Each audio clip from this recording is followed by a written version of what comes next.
우리 성도 여러분 안녕하셨습니까? 안녕하세요. 정말 얼굴과 얼굴을 대면해서 봐야 되는데 이렇게 간접적으로 대면해서 보니까 좀 이상합니다. 저희 집은 그 요즘에 에, 그 병원에 위생병원에 우리 사이가 다니고 있는데 그쪽 지역으로 사람들이 많이 그 오염이 됐다 그래서 아, 저희 사위가 집에 와서도 따로 방을 씁니다. 아, 밥도 따로 먹고 그 어, 다음에 저희 사이가 우리 집에 그 100일 좀 넘은 그 네. 손녀가 있는데 그 아기를 안아줄 때도 꼭 마스크를 껴고 아, 그렇게 그렇게 합니다. 정말 어, 이렇게 살아야 되나 할 정도로 상당히 그 아, 어렵게 어려운 시절을 병원에서 환자들이 혹시 저기 할 수 있으니까 예, 그렇습니다. 아이고 의사라. 예, 아주 뭐 그래서 정말 제가 작년도에는 우리 산술교회에 가뵙질 못해가지고 참 마음의 부담이 작년만이 아니죠. 그 재작년도 그랬고. 그러니까요.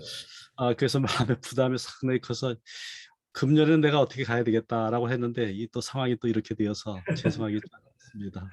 아이고, 그러나 우리가 또 이렇게 줌을 통해서 예배를 드릴 수 있는 것 정말 하나님께 감사합니다. 우리 고장로님이 이와 같은 영역에 상당히 발이 넓으시기 때문에 그래도 우리가 얼굴을 이렇게 볼 수 있다고 생각을 합니다. 아이고. 예.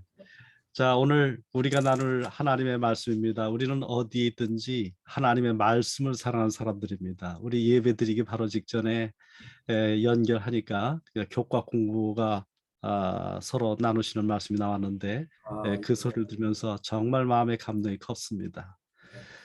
오늘 하나님의 말씀 바로 다른 곳에 있어야 될 것이 아니라 우리 마음속에 있어야 되겠습니다. 따라서 오늘 우리가 나누고자 하는 말씀은 주의 법이 나의 심중에 있나이다라고 하는 말씀입니다. 자, 그러면 이 본문의 말씀을 함께 읽도록 하겠습니다. 그때에 시작. 그때 내가 말하기를 내가 왔나이다. 나를 가리켜 기록한 것이 두루마리 책에 있나이다. 나의 하나님이여 내가 주의 뜻 행하기를 즐기오니 주의 법이 나의 심중에 있나이다 하였나이다. 예, 시편 40편은 그 제목 자체가 다윗의 시라고 되어 있습니다. 그렇기 때문에 이 시편 40편은 다윗이 지은 시입니다. 바로 여기에 있는 말씀은 세 개의 그 구분으로 나눌 수가 있겠습니다. 그 구조가 첫 번째 1절부터 5절은 감사의 노래고 또 끝나는 11절부터 17절은 도움을 구하는 기도입니다. 근데 그 맨 가운데 6절부터 10절이 우리 히브리서의 말씀 가운데에 언급이 돼 있어서 우리는 그 구절을 통해서 다윗의 경험을 통해서 바로 온 인류를 구원하러 오실 종말론적인 메시아 예수 그리스도의 말씀이다 하는 것을 알 수가 있습니다. 따라서 이 시는 메시아 시편으로 구분할 수가 있겠습니다. 여기에서 우리가 볼 수 있는 하나의 희망적인 기별이 있습니다. 모두가 다 희망적인 기별이지만은 바로 이 시편을 마치면서 40편 17절입니다. 나는 가난하고 궁핍하오나 주께서는 나를 생각하시오니 주는 나의 도움이시요 나를 건지시는 이시라. 나의 하나님이여 지체하지 마소서. 바로 하나님이 우리가 가난하고 궁핍할 때 우리를 지켜주신 분입니다. 근데 시편 40편은 41편 바로 앞에 있지요. 41편은 시편 40 제1권 시편이 5권으로 되어 있죠. 그중에 제1권 마지막이 시편 41편입니다. 이 마지막 시편 41편은 시편 40편 17절에 있는 40편의 맨 마지막 말씀을 갖고 시작을 하고 있어요. 41편 1절 가난한 자를 보살피는 자에게 복이 있으며 그렇게 말을 했습니다. 바로 가난하고 궁핍하다라고 하는 말씀이 있는데 여기에서 이 가난하고 궁핍한 자다라고 하는 그 말씀은 정말 무력하고 힘이 없는 그와 같은 상태를 가리키는 말씀입니다. 포함하고 있지만은 더 넓은 범위는 우리가 연약할 때에, 우리가 무엇인가 내 힘으로 할 수 없는 것처럼 느껴질 때에 그와 같이 살아가는 힘없는 사람들에게 하나님께서 힘이 되어 주신다 하는 말씀입니다. 여기 시편 40편에 있는 말씀이 히브리서에 그 인용이 되고 있기 때문에 이 시편을 크리스마스 시편이라고 말을 합니다. 6절부터 8절에 있는 말씀, 이 말씀은 히브리서 10장 5절부터 7절에 인용을 하면서 10절까지, 히브리서 10장 10절까지, 5절부터 10절까지 예수님에게 적용하는 해석을 하고 있습니다. 따라서 이 시편을 메시아 시편으로 보고 있는데, 여기 특별히 오늘 우리가 시편 40편은 참으로 할 말이 많습니다. 그렇지만은 여기에서 우리가 집중적으로 살펴보고자 하는 그 부분은 예수님과 관계된 부분입니다. 40편 6절로 7절에 예수님의 탄생 이야기가 나옵니다. 주께서 내 귀를 통하여 내게 들려주시기를 제사와 예물을 기뻐하지 아니하시며 번제와 속죄제를 요구하지 아니하신다 하신지라. 그때에 내가 말하기를 내가 왔나이다. 히브리서에서는 여기 있는 말씀을 그대로 인용하면서 그때에 내가 말하기를 내가 왔나이다 라고 하는 이 말씀을 예수께서 세상에 임하실 때에 말씀하시기를 이라고 하는 말을 놓고 쓰고 있습니다. 그렇기 때문에 우리는 시편 40편이 바로 예수님에게 적용되는 말씀이라는 것, 그 다음에 똑같은 성경절을 인용하고 있지만은 이 성경절을 그대로 인용하지 아니하고 어떻게 보면은 70인여기 가운데서도 인용이 되었습니다. 그런데 여기에 있는 말씀을 예수님에게 단도직입적으로 적용해서 인용하고 있는 이 말씀을 통해서 하나님께서 성령을 통하여 다윗이 이 글을 기록하도록 하셨는데 신약 시대에 와서 신약 성경에 히브리서 저자인 바울이 바로 이 시편의 말씀을 인용하면서 좀 더 확장시킨 것을 봅니다. 따라서 성경 가운데 똑같은 인용이라고 할지라도 약간 다르게 인용되는 그런 부분들이 있어요. 이와 같은 부분에 하나님의 성령께서 역사하셔서 그 말씀의 의미를 더욱더 깊이 가르쳐주고 있는 것으로 우리가 이해를 하면 되겠습니다. 히브리서 10장 1절부터 18절의 말씀을 보게 되면 그 내용은 모든 재물이 죄를 제거하지 못한다. 재물들이 죄를 제거했더라면 우리들은 더 이상 예수 그리스도의 희생이 필요가 없습니다. 바로 예수님께서 이 땅에 오신 것은 희생 제사가 할 수 없는 그 같은 일을 하기 위해서 오셨습니다. 예수님은 바로 죽기 위해서 육신을 가진 사람으로 이 땅에 오셔야만 됐습니다. 따라서 시편 40편 7절에 그때에 내가 말하기를 내가 왔나이다. 나를 가리켜 기록한 것이 두루마리 책에 있나이다 했습니다.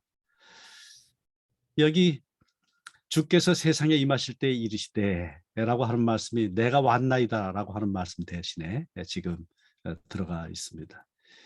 여기 나를 위하여 한 몸을 예비하셨도다. 바로 이와 같은 이 말씀. 하나님께서 우리들을 구원하실 수 있는 어마어마한 방법들이 있습니다. 세상을 말씀 한마디면 세상을 창조하셨던 그 하나님이 말씀 한마디 하시면 다 구원하실 수도 있는 분입니다. 그런데 바로 하나님께서는 그 특별히 인류를 구원하는 이 일에, 구속하는 그 일에 말씀 한마디보다 바로 우리 하나님이신 예수 그리스도를 이 땅에 인간으로 태어나게 해주셨습니다. 바로 그분께서 오셔서 하셔야 되는 그 일이 이 속에 있습니다. 제사와 예물을 기뻐하지 아니하시며 번제와 속죄제를 요구하지 아니하신다. 바로 제사와 예물, 지금 우리들이 히브리서를 매 안식일마다 교과로 공부하고 있는데 제사와 예물은 정말 중요한 것입니다. 그런데 제사와 예물을 끊임없이 드리기만 하고 온전한 데 이르지 못하는 것은 하나님께서 원하시는 일이 아닙니다. 번제와 속죄제, 그 구약 시대에 아주 기본적인 제사였습니다. 그런데 지금 하나님께서 진정으로 원하시는 것은 무엇인가? 우리가 우리의 온 삶을 통해서 하나님께 순종하는 것을 하나님이 원하십니다. 이와 같이 하나님이 원하시는 것을 행하고자 한다면은 우리들이 이해를 해야 합니다. 이해력은 우리가 말씀을 들음으로 이르러 옵니다. 하나님께서 사람을 창조하실 때 하나님의 형상으로 창조하셨어요. 형상으로 창조했다는 것은 하나님의 모습을, 하나님이 갖고 있는 도덕성이라든지 또한 그 윤리성, 그 다음에 또 이성, 여러 가지 것들을 의미할 수 있는데, 여기에 특별히 우리들이 하나님의 형상으로 창조됐다고 할 때에 그 특별히 우리들에게 중요한 것은 하나님의 마음을 이해할 수 있도록 해주셨다는 것입니다. 하나님의 마음을 이해해야만 하나님의 형상이 됩니다. 하나님의 마음을 이해하기 위해서는 하나님의 음성을 들어야 합니다. 따라서 여기 주께서 내 귀를 통하여 라고 하는 그 말씀은 바로 예수님께서 이 땅에 오셔서 하나님의 말씀을 듣고 하나님의 말씀을 순종하는 것을 우리들에게 제시해 주고 있습니다. 한 몸을 예비하셨도다. 여기 한 몸을 예비하셨도다 하는 그 말씀 가운데서 우리는 예수님이 특별하신 존재인 것을 알 수 있습니다. 우리가 한 몸을 예비하셨도다라고 하는 말은 저도 이렇게 몸속에 들어가 있고 제 몸 자체가 박춘식이고 하지만은 제가 저를 이야기할 때 이 한 몸을 예비하셨도다라는 말을 잘 사용하지 않습니다. 아마 거의 사용을 안 한 것 같아요. 제 기억에는 없습니다. 그런데 바로 이 한 몸을 예비하셨도다, 이 말씀은 아주 특별하게 예수님에게 사용이 되고 있습니다. 우리 성경 말씀 보게 되면 누가복음의 1장에 천사 가브리엘이 마리아에게 나타나서 말했습니다. 바로 너를 통해서 한 아기를 낳을 텐데 그 이름을 예수라 하라. 그때 마리아가 천사에게 말합니다. 나는 남자를 알지 못하니 어찌 이 일이 있으리요. 천사가 대답하여 이르시되 성령이 네게 임하시고 지극히 높으신 이의 능력이 너를 덮으시리니 이러므로 나실 바 거룩한 이는 하나님의 아들이라 일컬어지리라. 하나님이 육체를 만드시는 방법이 네 가지가 있습니다. 첫 번째는 진흙에서 만드는 겁니다. 아담을 그렇게 만드셨습니다. 또 하나는 남자에게서 만드는 것입니다. 하와가 그렇게 해서 남자에게서 태어났습니다. 또 하나는 남자와 결혼한 여자에게서 아기가 태어나는 것입니다. 정상적인 인간의 출생을 말합니다. 그런데 하나님이 육체를 만드시는 아주 특별하신 방법이 있습니다. 남자 없이 여자에게서 만드신 것입니다. 바로 예수 그리스도입니다. 남자 없이 여자에게서 예수님이 탄생하신 것은 원복음을 성취하시기 위함입니다. 원복음은 무엇입니까? 창세기 3장 15절에 여자의 후손은 네 머리를 상하게 할 것이요 너는 그의 발꿈치를 상하게 할 것이니라. 사람이 실패한 자리에서 사람을 구원하시기 위해서 예수님께서 육신으로 오셔야 했습니다. 온전한 순종으로 불순종한 인류, 타락한 인류를 구원하시기 위해서 오셔야 됐습니다. 바로 예수님께서는 육신으로 탄생하셨기 때문에 육신의 연약함을 체험하셨습니다. 배고프셨고 고통을 겪으셨고 피곤하면 주무셔야 되셨고 얼마나 피곤하신지 파도치는 풍랑이는 그 배 위에서까지 주무셨습니다. 그리고 육신을 입으셨기 때문에 사망까지 경험하셨습니다. 그러나 예수 그리스도는 결코 죄를 짓지 않았습니다. 시편 40편 6절에 주께서 내 귀를 통하여라고 하는 말씀이 있습니다. 이 귀 뚫는 일은 출애굽기 21장 1절로부터 6절에 보게 되면 종이 처자를 사랑할 때 그 자기가 놓여져 나갈 수 있지만은 그 주인의 종으로 남겠다고 서약할 때 그 종의 귀를 송곳으로 뚫습니다. 근데 우리는 이와 같은 그 뜻을 넘어서서 이사야 50장 5절에 아주 특별한 의미를 발견하게 됩니다. 이사야 50장은 종의 노래, 여호와의 종의 노래, 이사야서에 나오는 4개의 종의 노래 가운데에 세 번째 종의 노래입니다. 거기에서 여호와의 종, 바로 이제 우리가 나중에 53장에서는 52장 마지막과 53장에서는 그 여호와의 종이 예수 그리스도인 것을 알게 되는데 그 여호와의 종이신 예수 그리스도께서 이와 같은 경험을 하신 것이죠. 주 여호와께서 나의 귀를 여셨으므로 내가 거역하지도 아니하며 뒤로 물러가지도 아니하며 바로 이 귀를 열어주는 것입니다. 하나님께서 귀를 열어주셔서 하나님의 음성을 분명히 구분하여 들을 수 있게 해주시는 것입니다. 저는 지난 주일에 지지난 주일이죠. 특별한 간증을 듣고 마음에 깊은 감동을 받았습니다. 어떤 분이 그러니까 현재 그 대총회 그 목회부장 하시는 분이에요. 그분이 지지난주에 있었던 그 목회자 전국 목회자 성경연구회의에 줌으로 열렸습니다. 거기에서 말씀을 하시는데 그 말씀 가운데 당신의 경험을 이야기하시는 거예요. 그분의 아버지가 공산권 속에서 교회를 짓게 되었습니다. 거기에 교회를 짓지 말라고 하는데 교회를 지었어요. 교회를 다 짓고 나니까 그 다음에 그 경찰서에서 문을 막 두드리는 거예요. 그래서 문을 두드렸을 때 문을 열고 문을 열기 전에 목사님한테 당신은 젊은 사람이니까 앞날이 창창하니 그 여기 가족들을 데리고 뒷문으로 해서 도망가라고 내가 여기 있는 것을 다 책임지겠노라고 이렇게 이야기하고 그 보냈어요. 보내고 문을 열고 붙잡혀 갔습니다. 경찰서에 갔을 때 그 경찰서장이 왜 짓지 말라고 하는 것을 지었느냐. 하나님께서 나한테 말씀하셨기 때문에 내가 이것을 지었다. 당신이 그 하나님의 음성을 자기가 들었다라고 지금 얘기를 하는 거예요. 그랬더니 그 경찰서장이 아무래도 너는 죽여야 되겠다. 총살을 해야 되겠다. 그래서 이제 시장한테 전화를 걸었습니다. 내가 여기 있는 이 사람을 총살할 수 있도록 나한테 허락을 해달라고 시장이 총살하라고 이렇게 말을 했어요. 그때에 이제 그 현장에서 총살을 이제 당할 수밖에 없는 그와 같은 상황이 되었는데 그때 이분이 얘기했습니다. 내가 이 옷을 벗고 죽기 전에 그저 이 옷을 벗고 이제 죽을 수 있게 해달라고 옷도를 벗을 수 있게 해달라고 그랬더니 왜 그러냐고 내가 우리 교회에 그 성도들 가운데 옷이 내복이 없는 이와 같은 분들이 있는데 내가 이 내복을 그분들에게 주기를 원한다고 이렇게 얘기를 했어요. 그 다음에 이제 총을 쏘려고 합니다. 그때 내가 당신에게 마지막으로 호소한다고 나한테 기도할 수 있는 그 같은 시간을 달라고. 아니 너는 너를 위해서 기도할 거 아니냐고. 아닙니다. 나는 나를 위해서 기도하지 않습니다. 그러면 기도하라고. 그때 이분이 자기를 총으로 쏘려는 그 경찰서장 목을 탁 끌어안고 하나님 우리가 하늘에서 이 사람과 이 사람의 가족들이 같이 만나게 해주십시오. 이렇게 이야기를 했어요. 기도를 했어요.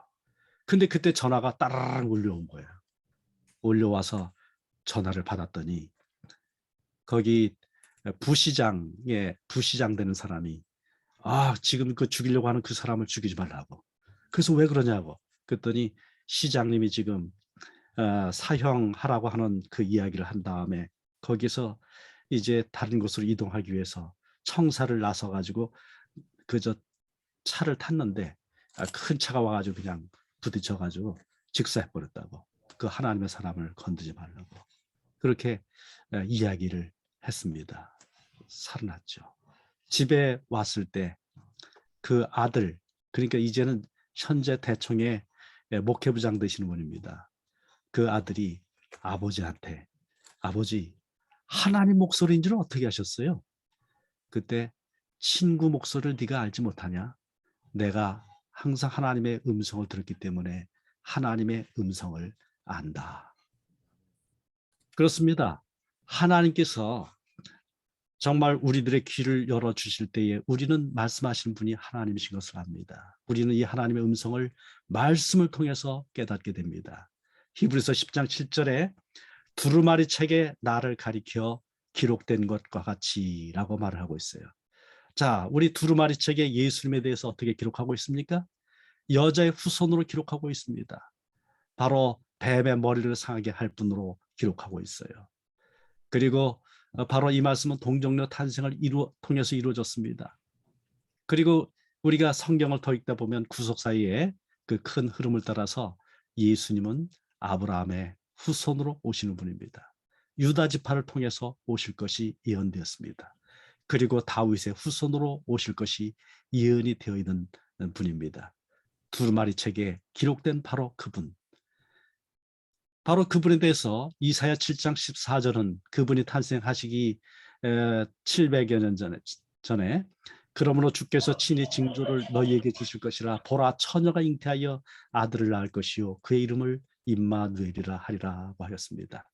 우리에게 오시는 그 임마누엘, 그분에 대해서 이사야와 동일한 시대의 선지자였던 미가 선지자는 아예 오실 장소까지 밝혀주었습니다. 베들레헴 에브라다야, 너는 유다 족속 중에 작을지라도 이스라엘을 다스릴 자가 네게서 내게로 나올 것이라. 그의 근본은 상고의 영혼에 있느니라. 예수님의 생애가 40장 8절부터 10절 가운데 있습니다. 나의 하나님이여 내가 주의 뜻 행하기를 즐기오니 주의 법이 나의 심중에 있나이다. 내가 많은 회중 가운데서 의의 기쁜 소식을 전하였나이다.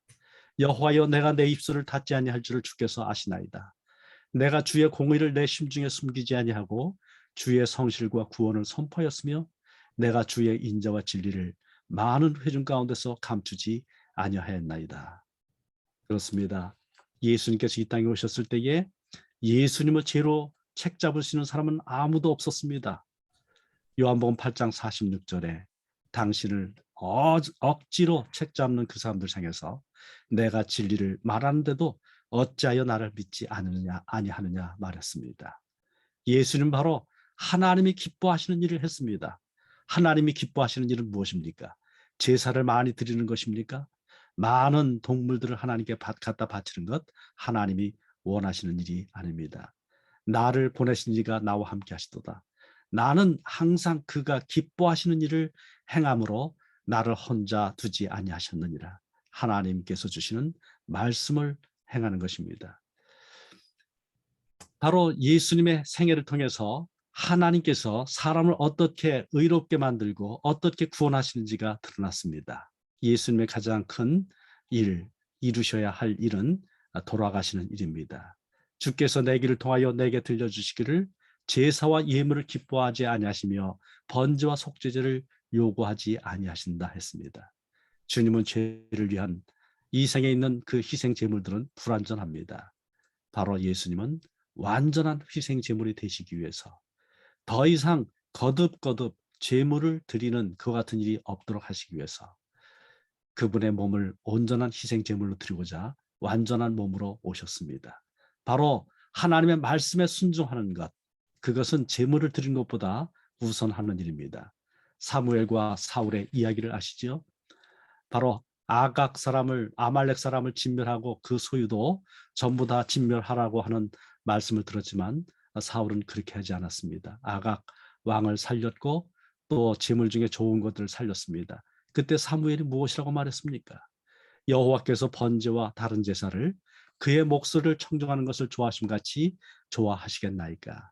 순종이 제사보다 낫고 듣는 것이 순양의 기름보다 나으니 이는 거역하는 것은 점치는 죄와 같고 완고한 것은 사신 우상에게 절하는 죄와 같음이라. 왕이 여호와의 말씀을 버렸으므로 여호와께서도 왕을 버려 왕이 되지 못하게 하셨나이다. 하나님의 말씀대로 사는, 행동하는 그 속에서 우리는 안전을 찾을 수가 있습니다.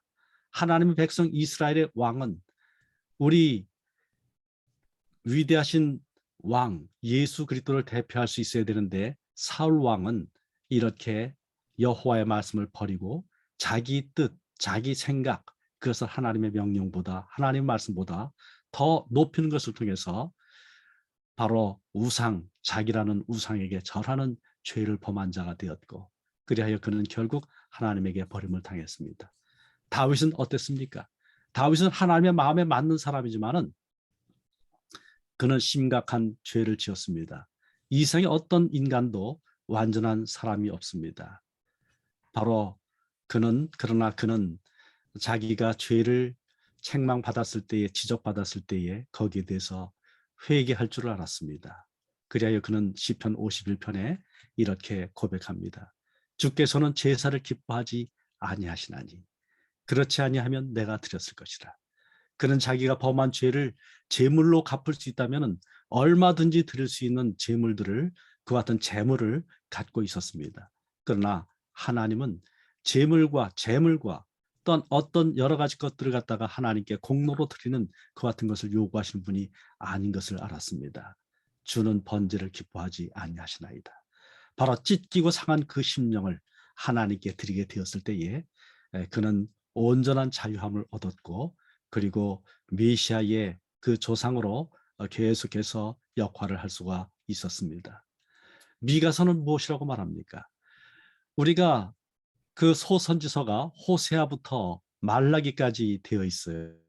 그 책들 갖다가 우리가 그쭉 보게 되면 그것은 카이아즘으로 되어 있습니다. 카이아즘 여러분 뭔지 아시죠? 여기 이와 같은 구조로 되어 있는 것. 그래서 말라기가 여기 있고 맨 끝에 여기 호세가 있고 여기 말라기가 있어요. 이 카이아즘의 그 맨 가운데 교차대구법 맨 가운데에 있는 책이 바로 미가서입니다. 그럼 미가서의 그 핵심 그것은 무엇입니까? 미가서 6장 6절로 7절입니다. 내가 무엇을 가지고 여호와 앞에 나가며 높으신 하나님께 경배할까? 내가 번제물로 1년 된 송아지를 가지고 그 앞에 나갈까? 여호와께서 천천의 순양이나 만만의 강물 같은 기름을 기뻐하실까? 내 허물을 위하여 내 마다들을, 내 영혼의 죄로 말미암아 내 몸의 열배를 드릴까?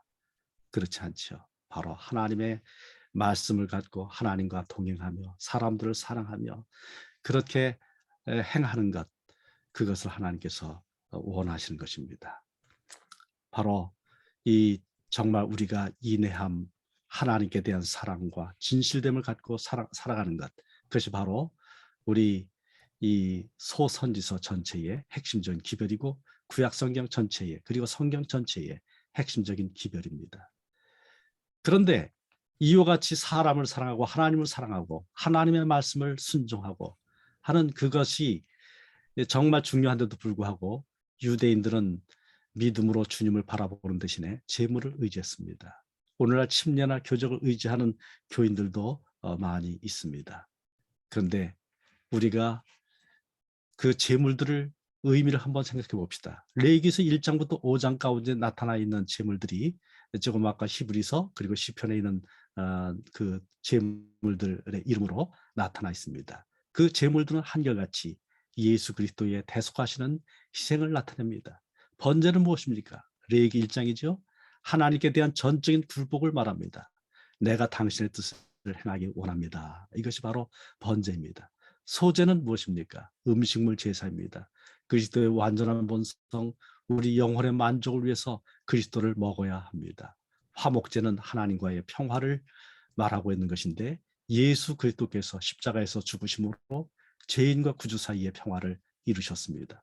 속죄제는 우리 본성 속에 존재하는 죄를 처리하고 있습니다. 속건제는 우리의 불순종 행위를 처리하고 있습니다. 이 모든 것들은 예수 그리스도의 대속하시는 희생을 통해서 우리가 모든 죄에서 온전히 새롭게 된다는 것을 이야기하고 있습니다.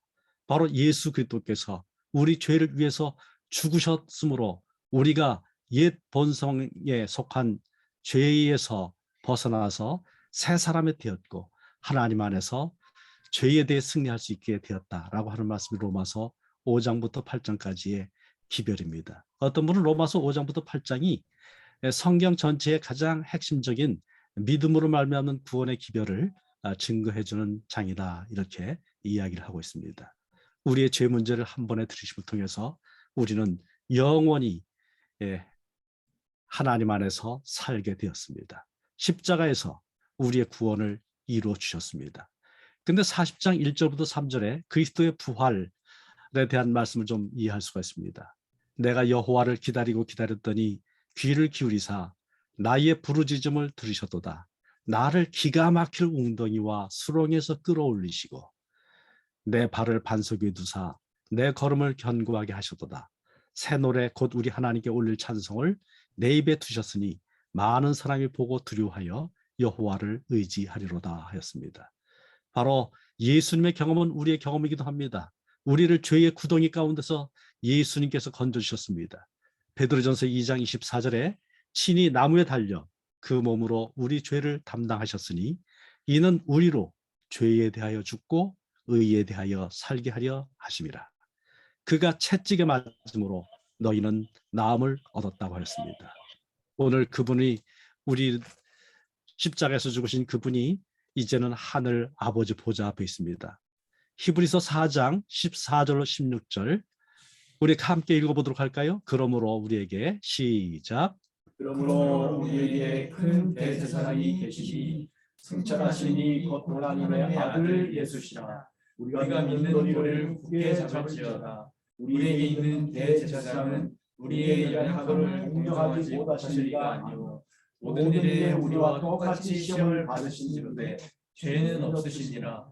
그러므로 우리는 긍휼하심을 받고 때를 따라 돕는 은혜를 얻기 위하여 은혜의 보좌 앞에 담대히 나아갈 것이니라. 아멘. 네, 오늘 예수님은 한 몸을 예비하셨도다라고 하였습니다. 주의 법에 하나님의 법의 말씀, 하나님의 율법의 말씀을 순종하도록 하기 위해서지요. 근데 바로 이 말씀은 예수님의 생애를 요약하는 말씀입니다. 시대소망 329부터 30쪽에 있는 말씀은 시대소망의 초청이라고 하는 챕터가 있어요. 수고하고 무거운 짐진 자들아 다 내게로 오라 하는 말씀인데 이 마태복음 11장에 있는 이 말씀을 우리들에게 해설을 해주면서 화해분께서는 이렇게 말했습니다. 예수께서는 나의 멍에를 메라고 말씀하신다. 멍에는 봉사의 도구이다. 가축은 일하도록 멍에를 치는데 이 멍에는 가축이 효과적으로 일하는 데 없어서는 안 될 기구이다. 그리스도께서는 이와 같은 신뢰를 들어 생명이 계속되는 동안 우리는 봉사를 위하여 부름을 입었다고 가르치신다. 우리는 그분의 동역자가 되기 위하여 그분의 멍에를 메야 한다. 자, 그러면 그분께서 주시는 멍에가 무엇일까요? 여기 명쾌한 대답이 있습니다. 봉사를 위해 메는 멍에는 곧 하나님의 율법이다. 에덴에서 계시되었고 시내산에서 선포되었으며 새 언약에서는 마음에 기록된 사랑의 대강령은 인간 일꾼을 하나님의 뜻에 붙들어 맨다. 하나님의 뜻에 붙들어 매는 역할을 하는 것이 하나님의 율법이에요. 만일 우리가 자신의 성향을 쫓아 우리의 의지가 인도하는 대로 가도록 방임된다면 우리는 사탄의 반열에 빠져서 그의 속성을 소유하는 자가 될 것이다. 그러므로 하나님께서는 높고 고상하고 고결한 당신의 뜻으로 우리를 제어하신다. 바로 그것이 율법이란 말씀입니다. 그분께서는 우리가 봉사의 의무를 끈기 있고 현명하게 감당하기를 원하신다. 그리스도께서는 인성을 쓰시고 친히 봉사의 멍에를 메셨다. 그리스도께서는 나의 하나님이여 내가 주의 뜻 행하기를 즐기오니 주의 법이 나의 심중에 있나이다. 내가 하늘로서 내려온 것은 내 뜻을 행하려 함이 아니요 나를 보내신 이의 뜻을 행하려 함이니라고 말씀하셨다. 하나님께 대한 사랑과 그분의 영광을 위한 열성과 타락한 인류를 위한 사랑이 예수님으로 하여금 세상에 오셔서 고난을 받고 돌아가시게 하였다. 이것이 바로 그분의 생애를 지배하고 있던 힘이다. 그분께서는 이 원칙을 채택하라고 우리에게 말씀하신다. 나의 하나님이여 내가 주의 뜻 행하기를 즐기오니 주의 법이 나의 심중에 있나이다. 이 하나님의 말씀이 예수님에게만 주어진 말씀이 아니라 나에게 주어진 우리 모두에게 주어진 하나님의 말씀으로 받을 뿐만 아니라 이제 우리의 생애를 지배하는 그런 원칙으로 우리 모든 산술교회의 성도들 또 우리를 인도해 주시기를 예수님의 이름으로 축복합니다. 네. 네, 목사님 기도해 주세요.